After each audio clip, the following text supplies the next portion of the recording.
السلام علیکم محترم عزیز دوستو، آج ہم جانیں گے حضرت ہود علیہ السلام کا واقعہ۔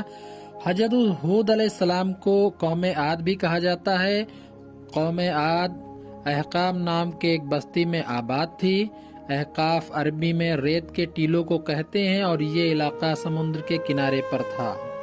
اللہ تعالیٰ نے حضرت ہود علیہ السلام کو عاد قوم کے لوگوں کے لیے نبی بنا کر بھیجا۔ وہ قوم لمبے قد، چوڑے جسم اور طاقتوں والی تھی۔ سب سے لمبا اس میں 100 گز کا اور سب سے ٹھگنا 60 گز کا تھا۔ وہ لوگ پتھروں کو کاٹ کر پہاڑوں میں مکان بناتے تھے اور اپنی پتھر دلی کی وجہ سے بتوں پر ایمان لاتے تھے۔ ان میں صرف ایک گروہ تھا جو حضرت ہود علیہ السلام پر ایمان لایا تھا، لیکن وہ گروہ بھی مخالفوں کے ڈر سے اپنا ایمان چھپاتا تھا۔ جب ہود علیہ السلام کی نصیحتیں حد سے زیادہ ہوئیں، تب سب مخالفین تکلیف پہنچانے کے لیے تیار ہو گئے۔ مسلمانوں نے حضرت ہود علیہ السلام کو اس بات کی اطلاع کی کہ حضرت ہود علیہ السلام نے اللہ سے ان کے لیے بد دعا کی اور بارش رک گئی۔ نتیجہ یہ ہوا کہ باغ و کھیتیاں سوکھنے لگی، اقال کی صورت پیدا ہو گئی۔ 7 سال تک یہ سلسلہ رہا۔ لوگ مارے بھوک اور پیاس کے پریشان ہو گئے۔ حضرت ہود علیہ السلام نے بڑی محبت سے کہا کہ ایمان لاؤ اور اپنے آپ کو دوزخ کی آگ سے بچاؤ۔ یہ سب آفتیں کفر کی وجہ سے تم سب پر آئی ہیں، جن کی اصل وجہ خدا کا انکار اور اس کی عبادت نہ کرنا ہے۔ کفر کرنے والوں کی شامت ہی تھی کہ انہوں نے اس باتوں کو جھوٹا جانا اور اپنے کفر پر جمے رہے اور حضرت ہود علیہ السلام کے ساتھ بے ادبی سے پیش آتے رہے۔ وہ لوگ یہی کہتے تھے کہ اے ہود، ہم تیرے کہنے سے اپنے بتوں کو نہ چھوڑیں گے اور اپنے مذہب سے منہ نہ موڑیں گے۔ اس زمانے میں رسم تھی کہ جن پر بڑی کٹھنائی آتی یا سامنے بڑی مہم یا کوئی دشواری ہوتی تو وہ مکہ کے حرم میں جا کر اللہ سے دعا کرتے تھے اور دعا ان کی قبول ہوتی تھی۔ ان دنوں مکہ میں عاد قوم کے علاوہ عمالقہ قوم رہتی تھی۔ اس قوم کو مکہ کی سرداری حاصل تھی۔ جب قوم عاد کے لوگ ان مصیبتوں کے شکار ہوئے تو سرداروں میں سے 70 آدمی وہاں جانے کو تیار ہوئے۔ پوری قوم نے ان کو یہ نصیحت کی کہ مکہ میں جا کر بارش کی دعا مانگے۔ جب یہ سب منزلیں پوری کر کے مکہ میں پہنچے اور معاویہ بن بکر کے گھر میں اترے، وہ ان سب کے کھانے پینے، راگ رنگ کی محفلیں سجانے میں لگ گیا۔ یہ لوگ بھوک پیاس کو بھول گئے، کہا کہ دعا اور کیسی نماز۔ وہ تو سننے لگے دن رات گانے بجانے اور اسی طرح کا شوق ہو گیا۔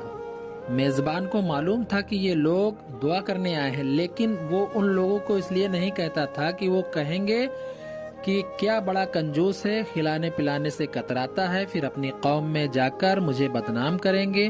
آخر اس نے ایک غزل بنائی اور گانے والیوں کو سکھا دیا۔ مضمون اس کا یہ تھا کہ تم اپنی قوم کی مصیبت سے غافل ہو رہے ہو اور بارش کی دعا مانگنے میں کوتاہی برت رہے ہو۔ اب ان گانے والیوں نے یہ غزل ان کو سنائی، ان کو اپنی قوم کی مصیبت یاد دلائی۔ پھر وہ لوگ ایک دوسرے کو ملامت کرنے لگے اور اپنی غفلت پر لعنت بھیجنے لگے۔ جب ہوش آیا تو پھر رات دن دعا مانگنا شروع کر دیا اور اپنی قربانیوں کو ذبح کرنے کا طریقہ استعمال کیا۔ مرثد بن میدان اس میں سے ایک شخص تھا جو چھپا ہوا مسلمان تھا۔ وہ حضرت ہود علیہ السلام پر پورا ایمان رکھتا تھا۔ وہ ان لوگوں سے بولا، جب تک حضرت ہود علیہ السلام پر ایمان نہیں لاؤ گے تو اپنا مقصد کبھی پورا نہ کر پاؤ گے۔ وہ لوگ سمجھ گئے کہ یہ آدمی مسلمان ہے۔ ایسا خیال آتے ہی ان لوگوں نے اس شخص کو الگ کر دیا اور اللہ کے دربار میں دعائی کی۔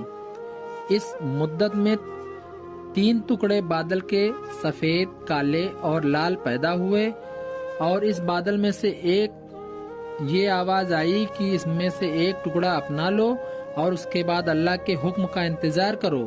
لوگوں نے سفید و لال بادل سے منہ موڑ لیا اور کالے بادل پر نگاہ جمائی کہ یہ بارش کرے گا۔ آواز آئی کہ تم نے کالی راکھ والا بادل اپنایا ہے، یہ تمہاری قوم کو نہیں چھوڑے گا اور پوری قوم کو راکھ کر دے گا۔ نہ باپ بچے گا، نہ بیٹا بچے گا، نہ جانور بچیں گے، نہ چڑیا۔ اللہ تعالیٰ نے اس کالے بادل کو عاد پر روانہ کیا اور ہود علیہ السلام کے مخالفوں کو اس آسمانی بلا کا نشانہ بنایا۔ جب قوم والوں نے دیکھا کہ کالی بدلی آئی ہے تو انہوں نے خوش ہو کر دھوم مچائی کہ اس سے ہماری امیدیں ہری ہوں گی اور ہماری تمنائیں پوری ہوں گی، لیکن یہ خیال ان کا صحیح نہیں تھا۔ اس بادل میں اللہ کا عذاب چھپا ہوا تھا۔ یہ دشمن حضرت ہود علیہ السلام کا مذاق اڑایا کرتے تھے، اگر تو سچا ہے تو ہمیں اللہ کا عذاب دکھا۔ چنانچہ اللہ کا یہ عذاب آ ہی گیا۔ کالے بادل کی شکل میں یہ زبردست آندھی تھی جو انہیں تباہ کرنے کے لیے آئی تھی۔ جب حضرت ہود علیہ السلام نے دیکھا کہ اللہ اب اس قوم کو تباہ ہی کر دے گا اور عذاب آ چکا ہے، تو اللہ کے حکم کے مطابق 4000 ایمان والوں کو ساتھ لیا اور بستی سے باہر نکل آئے، اور تھوڑی دور پر ایک بڑا سا گولے آکار میں لکیر کھینچی اور ایمان والوں سے بولے کہ یہ جو لکیر میں نے کھینچی ہے، گول گول جو بنائی گئی ہے اور اللہ کے حکم سے بٹھایا ہے، تو اس میں رہے گا اور آسمانی آندھی سے بچا رہے گا۔ قوم والے بھی اس مصیبت کو تماشا سمجھ کر جمع ہوئے اور اپنے بال بچوں کو بھی ساتھ لائے۔ اتنے میں آندھی کے تیز جھونکے چلنے لگے۔ یہ جھونکے اتنے تیز تھے کہ ان کے مردوں، عورتوں اور جانوروں کو اڑانا شروع کر دیا۔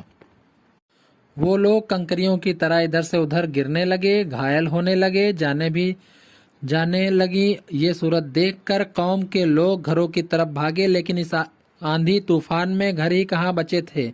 چھتیں اڑ گئی، دیواریں گر پڑی، جس سے سب کچھ تباہ ہو گیا۔ سب لوگ دب کر مر گئے۔ 7 دنوں تک اس طرح کے طوفان میں جب آندھیاں رکی تو صرف ایمان والے ہی بچے تھے۔